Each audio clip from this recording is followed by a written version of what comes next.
So we first find the derivative of it, which is this, 2a minus 4. All right, then we plug in f prime of 3 at that specific point, and we get an output of 2. So here's basically our slope of sorts. Cool. And then we just plug in all these other values. So we plug in f prime of a, and then x minus a, which our a was 3, and then f of 3. So plug that into the original function and get the original output.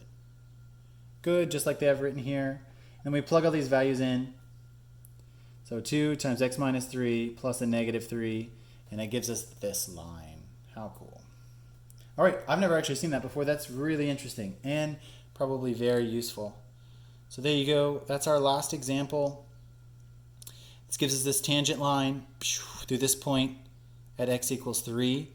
Very, very super duper useful. Usually you have to just estimate that, right? You just have to kind of guess. But this allows you to get a very specific tangent line. So you might see this in a quiz. Wink, wink. Okay. Finding instantaneous speed of a particle. This is very physics derived. Let's take a look. Instantaneous velocity. Cool. This looks very similar to what we had before. This is just substituting s in here. So this is all the exact same. This is just a practical version of it.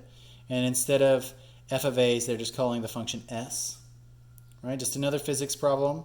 You guys can do that on your own, and that is it. All right, that's derivatives. Now, I highly, highly suggest 12.4, and let's go, let's see where these start.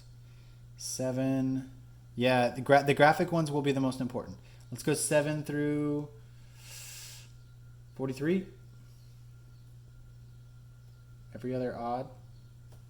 Let me come back up here. So that's the homework for this guy. And remember, if you're keeping up with your homework, good job. It will help you. That's a super great idea. I can send some videos for derivatives too.